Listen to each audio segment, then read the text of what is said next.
Good morning, this is Jacob with Sutherland Chevrolet in Nicholasville, Kentucky, and I'm here today to show you this 2019 LTZ 1500. So I'll kind of walk around here on the outside so you can get a good look at it.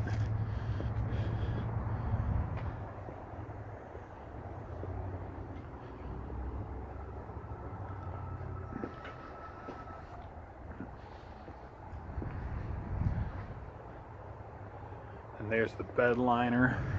Now it does have power up and down tailgate, which you can also use from the remote. You hit the button, it'll lower. Then you can hit it again, and it'll come back up. So it's a really cool feature there. This has the dual exhaust, and then there's a little more space as far as the little steps there in the corners, the corner steps. And then it also already has the side rails on it as well, the assist steps there.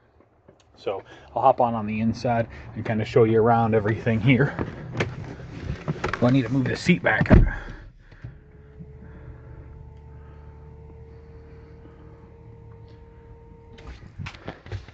So I'll start it up here and kind of show you everything. So it's push button start, which is right over here on the right side of the driver's seat. And then, oh, that's loud. Someone's been jamming. So going left to right, of course you're gonna have, stop beeping at me, it's telling me the fuel level's low. You have, of course, power locks and unlocks, as you'd expect. Here are, man, you really can't see that because of that glare, can you? I'm trying to avoid it. There we go. So there's your power locks and unlocks. Your savable settings for the power seats, and then you have your mirror controls here for the power mirror. So you select the mirror that you want to adjust, and then you use this, and I'll show you here, of course, to maneuver that. I don't know why it's focusing so weird. There we go. And then you select the other mirror, and you'll see that little light turns on, and then you can adjust the other side. So pretty standard stuff nowadays, but I still want to show you. And then above that, or below that right there, you've got on the left side your window locks, and then this is for the folding in the mirrors there. There we go. And then your power window adjustments are here, of course. The A is for auto, and so it just means if you hold it down, it'll go all the way down. So now they adjusted some things on the dash from the previous model as far as where things are located, and they had some customer complaints about where things were, so they've changed a little bit. So you've got four-wheel drive adjustments here, and then driving mode is adjusted from this little knob above the four-wheel drive adjustments. So they've got Tour, Sport, Off-Road, and then the tow haul mode. I don't know why it's having so much trouble focusing today. I'm sorry. Your lighting controls are just underneath that. And then as far as inside lighting is here, out lighting is controlled here. We generally leave it on automatic, but then you've got, that's your bed lamp there, which used to be in the center of the console, but they've changed that to here. And then your fog lights are there. So very good stuff. You've got a large vent there, and then you come to the steering wheel here. You got a bunch of controls on this, so you can adjust the monitor for front collision, or the gap in between the front collision, but so how far you want that ding to come on when you're getting closer to a vehicle, so you can set the length of that. Here's your heated steering wheel, and then right next to that on the left are your controls for cruise control. On the right side are your controls for this display up here and the information that it shows. So we'll dismiss that. And then so I can show you miles per hour. I can show you trip information, which is good if you drive for work and you're compensated for gas. It can show you fuel range, which this needs gas in it. Oil life, generally once this gets down to about 20% is when I'd say you need to change it. There's your tire pressure. Air filter life, which is a new feature there. Brake pad life, which is a new feature as well. So pretty cool stuff there. Fuel economy, of course, it's been terrible where we're just driving it around a parking lot occasionally. It's only got 70 miles. I mean, not 70, 7 miles on it. You can see down there at the bottom. You can set a timer, so if you want to race yourself. So pretty cool information here. So a lot of stuff to play with. But so I wanted to show you that. There's also, I mean, there's different menus. You can have it display music information, phone calls, navigation information, and then there's a bunch of different settings to go through and customize to your heart's content.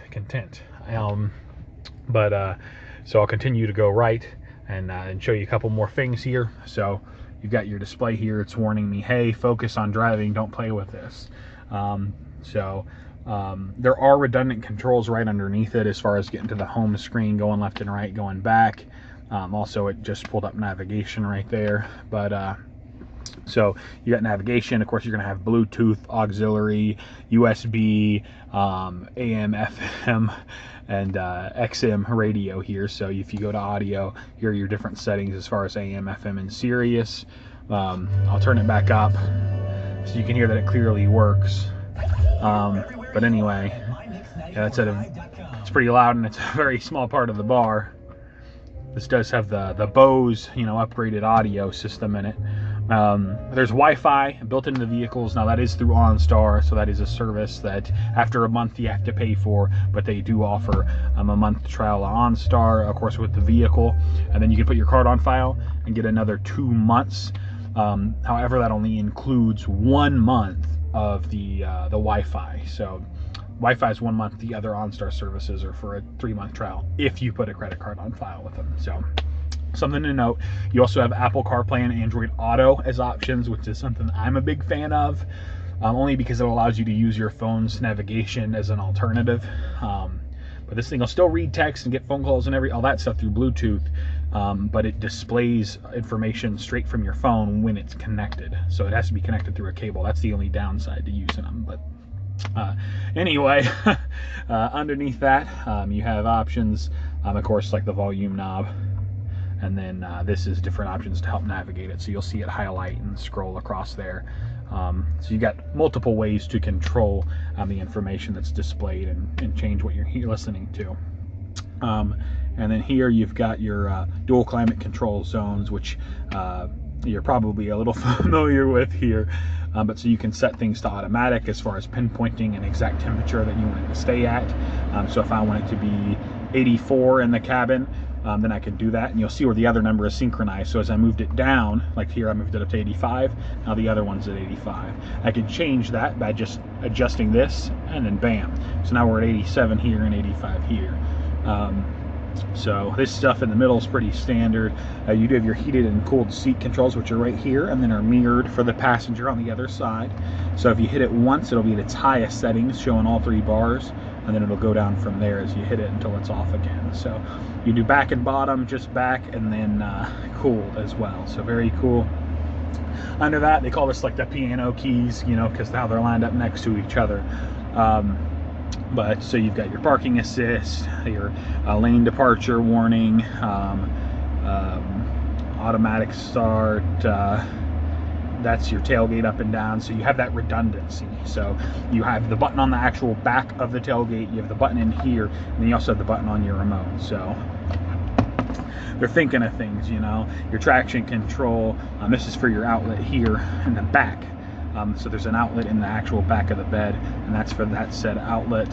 And then you have your like hill descent controller, which is supposed to be used if you're like trailering something and to help you keep speed rather than speeding up too quick or having to play with your brakes a lot. So and then here's your actual brake control, your trailer brake controller. They used to keep it on this side, but due to complaints from customers, they said it's more natural to look for it on this side, so they changed it. They moved it over here.